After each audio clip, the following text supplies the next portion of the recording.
Assalamualaikum warahmatullahi wabarakatuh. Kembali lagi di channel ini. Kali ini saya akan menyampaikan tentang gerak lurus bagian 1. Tapi sebelumnya, kepada adik-adik yang baru bergabung, jangan lupa untuk like, comment, subscribe channel ini untuk mendapatkan konten-konten pembelajaran yang berkaitan dengan materi fisika SMA.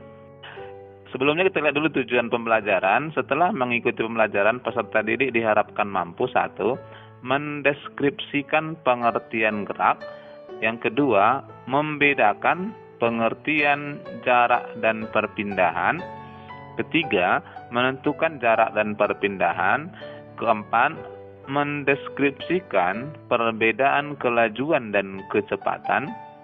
Yang kelima, menentukan besar kelajuan dan kecepatan benda bergerak.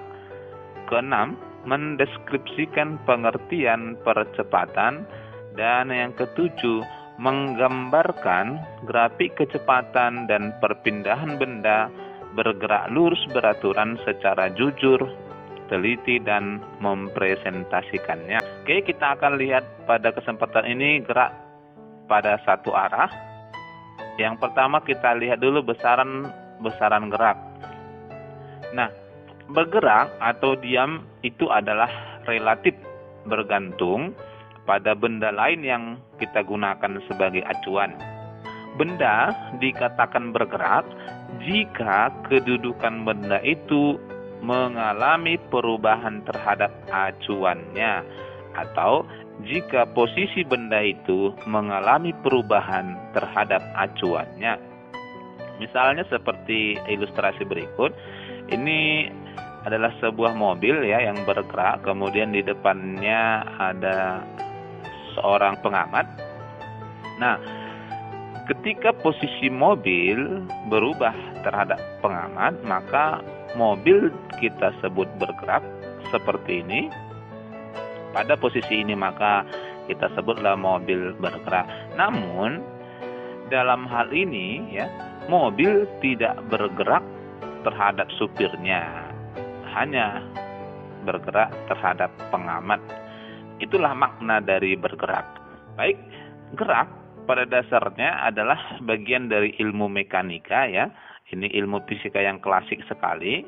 Nah, di dalamnya itu mengandung kinematika dan dinamika. Kita akan coba kupas sedikit ya sebagai pengantar geraknya. Kinematika adalah cabang ilmu mekanika yang mempelajari gerak suatu benda tanpa memperhitungkan penyebabnya. Jadi dalam cabang ini kita bahas di kelas 10 ini, kita tidak membahas kenapa bendanya bisa bergerak. Yang kita bahas itu adalah berapa kecepatannya, berapa perpindahannya, begitu. Lalu yang kedua adalah dinamika. Nah, dinamika adalah cabang ilmu mekanika yang mempelajari gerak suatu benda dengan memperhitungkan penyebabnya. Jadi, dalam ilmu fisika ini kita akan tinjau apa yang menyebabkan benda bergerak. Nah, pada dasarnya benda bergerak dapat disebabkan oleh dua hal. Yang pertama adalah gaya dan yang kedua adalah energi. Inilah penyebab benda yang nanti kita akan pergunakan lebih luas di kelas 11 ya. Baik, kita akan lihat dulu besaran-besaran gerak lurus. Yang pertama, kita nanti kenal di sini jarak ya. Kita simbolkan dengan S atau X. Bapak akan ajak Anda untuk mengenali dulu ya sebelum nanti kita lihat hubungannya lebih jauh. Nah, jarak adalah panjang lintasan yang ditempuh benda bergerak. Nah, inilah yang kita sebut sebagai besaran pada gerak lurus ya. Panjang lintasan, apakah lintasannya melingkar, lintasannya berbelok-belok. Nah, kita hitung panjang keseluruhannya. Lalu yang kedua adalah perpindahan ya. Kita simbolkan dengan delta S atau delta X. Nampak di sini bahwa perpindahan merupakan besaran vektor, ada tanda vektornya. Nah, didefinisikan sebagai perubahan posisi atau kedudukan suatu benda dari posisi awal ke posisi akhir berupa garis lurus. Nah, poin pentingnya dalam hal menentukan perpindahan ini adalah melihat posisi akhir dan posisi awal, lalu kita tarik garis lurus. Tentang perpindahan ini, kamu sudah pernah tentukan pada materi sebelumnya ya, yaitu vektor perpindahan ya. Yang ketiga, kita kenal di sini kelajuan. Nah, kelajuan ya, biar bisa nanti dibedakan juga, adalah jarak yang ditempuh benda dalam waktu tertentu. Nah, kelajuan kita simbolkan dengan P. Jadi di sini kita menggunakan besaran jarak. Yang keempat, kita kenal kecepatan. Kita simbolkan dengan P juga, tapi merupakan besaran vektor. Adalah perpindahan yang ditempuh benda dalam selang waktu tertentu. Jadi kecepatan itu merupakan besaran vektor karena di dalamnya ada vektor perpindahan. Nah, dari sini maka kamu bisa membedakan yang manakah kelajuan dan yang mana kecepatan. Dan yang terakhir besaran dari gerak lurus kita adalah percepatan.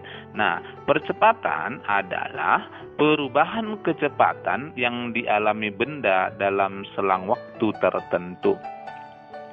Poin penting dari percepatan ini adalah jika benda bergerak mengalami perubahan kecepatan.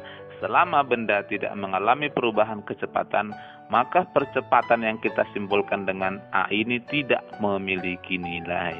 Nah, inilah 5 besaran-besaran gerak lurus yang nantinya di belakang akan kita saling hubungkan, baik di gerak lurus beraturan maupun di gerak lurus berubah beraturan.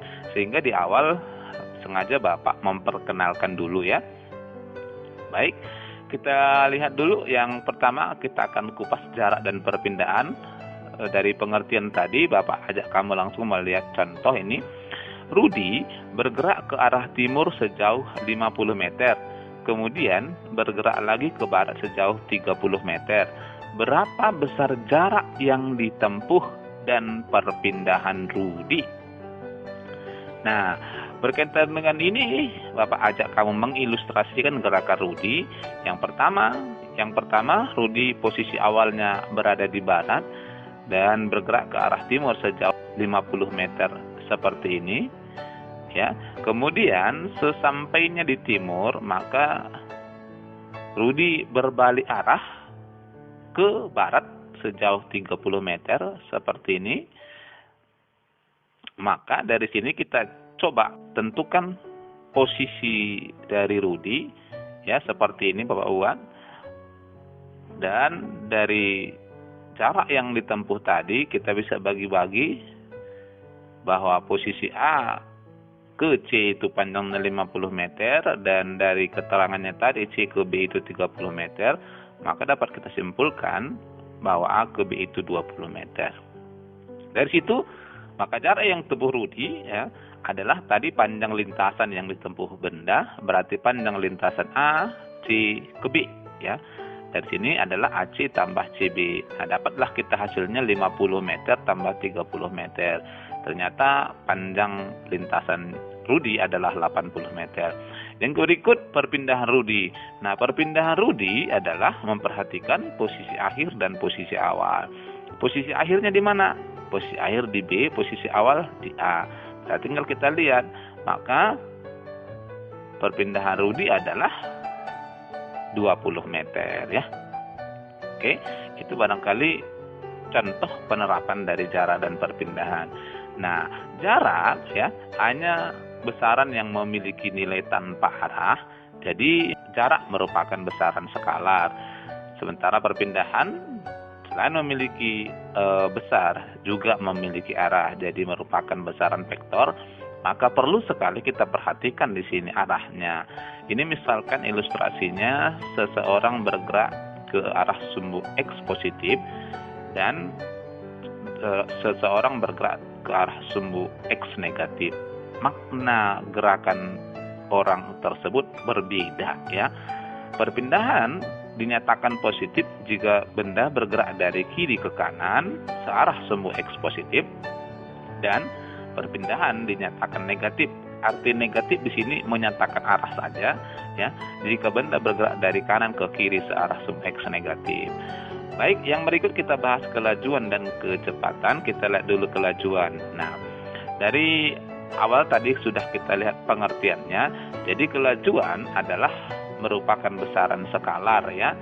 Dari pengertian di awal tadi, maka dapatlah kita simpulkan bahwa kelajuan itu adalah jarak yang ditempuh per waktu tempuhnya.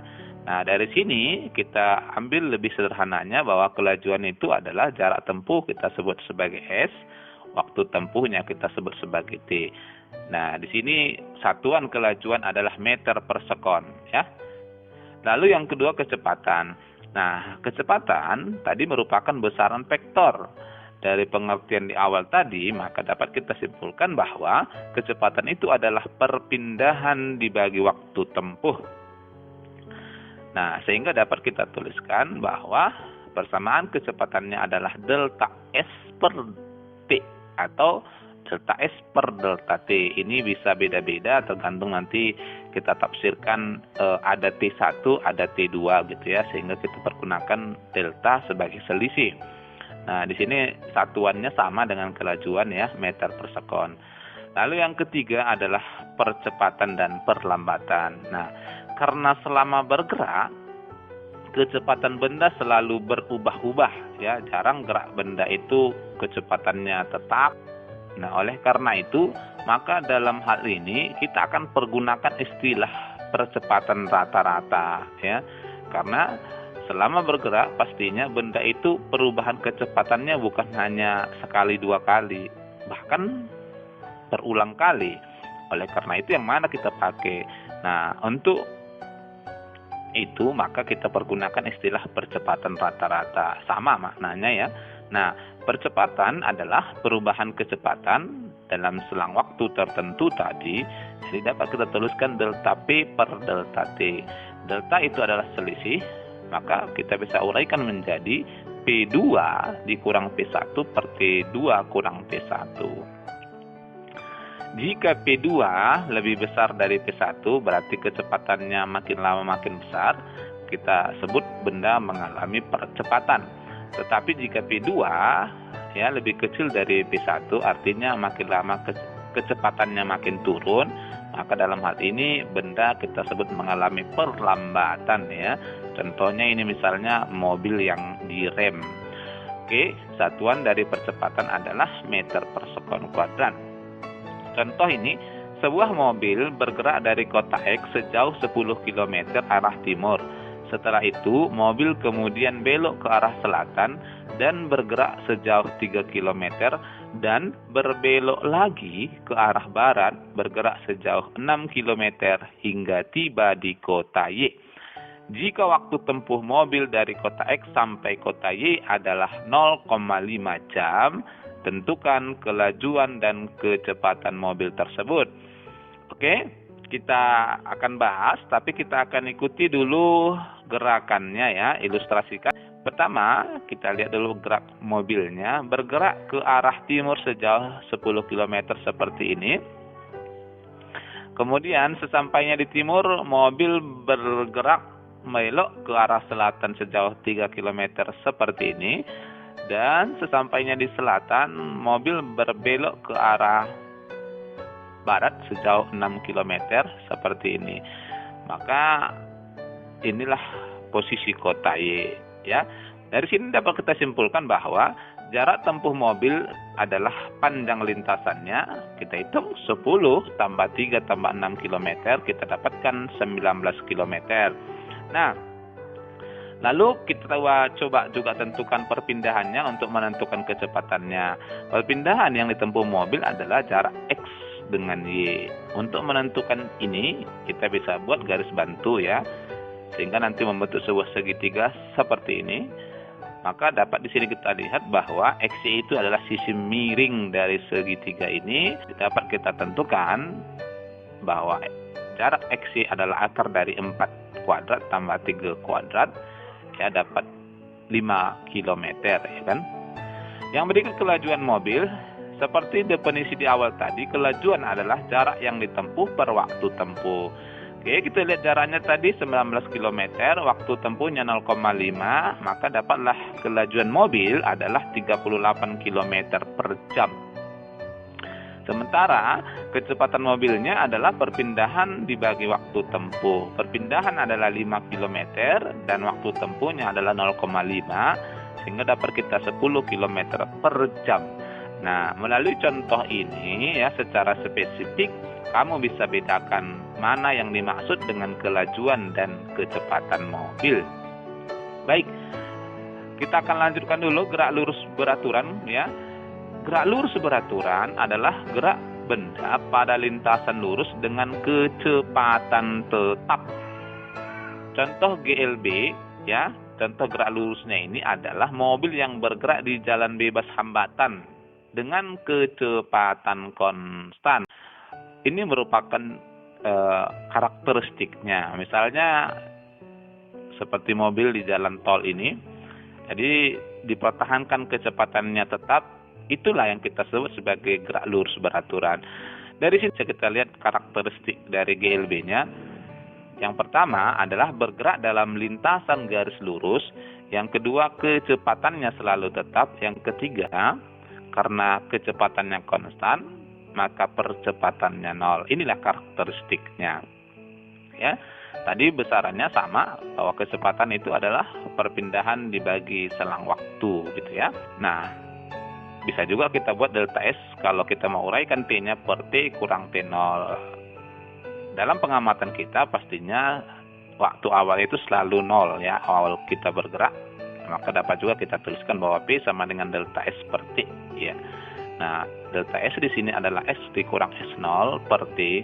Maka hubungan dalam gerak lurus ini ada 3 besaran yang akan kita jumpai nanti di sini, bahwa ada kecepatan, ada waktu, ada perpindahan. Maka bisa juga kita tuliskan persamaan posisinya, bahwa S dikurang S0 sama dengan P kali T, atau S sama dengan PT tambah S0. Ya, jika benda dalam koordinat disebutkan posisi awalnya S0. Jika tidak ada disebutkan, dianggap 0, maka kita hanya pergunakan hubungan S sama dengan P kali T atau P sama dengan S per T. Nah, grafik gerak benda dalam GLB ini kita akan kupas ada 2 ini. Yang pertama adalah grafik jarak terhadap waktu. Kalau kita gambarkan, ini adalah sumbu horizontal waktu, sumbu vertikalnya adalah jarak, maka grafiknya seperti ini ya, ada jarak, ada waktunya, dan ini grafik ini yang warna biru kita sebut sebagai grafik kecepatannya. Karena tadi besaran di GLB-nya cuma ada 3, jarak, waktu, dan kecepatan. Nah, ini yang warna biru kita sebut sebagai grafik kecepatan, merupakan gradien kemiringan. Bagaimana menentukannya? Nah, untuk gradien kemiringan kita tentukan sesuai dengan grafik ini adalah S per T. Lalu yang kedua adalah grafik kecepatan dengan waktu yang kita akan coba hubungkan ya, seperti ini. Sumbu horizontalnya T, sumbu vertikalnya P. Maka inilah grafik kecepatannya ya. Di awal tadi kita sebutkan kecepatannya tetap, jadi bisa kamu perhatikan selama bergerak itu sampai selang waktu T kecepatannya tetap. Maka grafik ini kita sebut sebagai grafik perpindahan, merupakan luas grafiknya ini berbentuk persegi panjang, maka panjang kali lebar ya. Kita hubungkan kebesaran gerak lurusnya, maka panjangnya misalnya P, lebarnya T, berarti P kali T. Contoh, mobil A dan B dalam kondisi diam terpisah sejauh 1.800 meter. Kedua mobil kemudian bergerak bersamaan saling mendekati dengan kecepatan konstan, masing-masing PA 60 meter per sekon dan PB ketiga 10 meter per sekon. Tentukan jarak yang ditempuh mobil A saat berpapasan dengan mobil B. Nah, kita jawab, kedua mobil bergerak bersamaan, maka dapat kita simpulkan TA sama dengan TB sama dengan T. Dan jarak tempuh kedua mobil saat berpapasan adalah 1.800 meter. Dari sini dapat kita simpulkan bahwa jarak yang ditempuh mobil A kita sebut dengan SA, dan jarak yang ditempuh oleh mobil B kita sebut dengan SB adalah 1.800 meter. Dalam hal ini keduanya berbagi jarak ya. Nah, SA itu adalah PA dikali TA dan SB itu adalah PB dikali TB. Kita dapatkan 1.800. Nah, kita substitusi 60 kali T tambah 30 kali T sama dengan 1800. Dari sini kita dapatkan 90 T sama dengan 1800. Kita dapatkan terlebih dahulu T-nya, ternyata kedua mobil bergerak selama 20 sekon.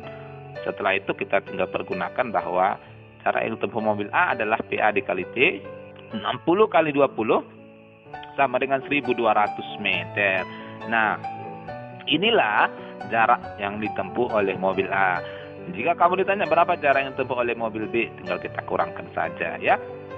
Baik, barangkali untuk pertemuan awal ini kita hanya bahas sampai dengan grafik gerak benda ya. Jadi di awal tadi sudah kita bahas tentang besaran-besarannya, konsep utamanya. Ada 5 besaran-besaran gerak lurus. Nanti pada pertemuan berikut akan kita bahas tentang gerak lurus berubah beraturan. Kita akan lihat lebih jauh hubungan dari kelima besaran tadi. Baik, barangkali itu saja. Assalamualaikum warahmatullahi wabarakatuh.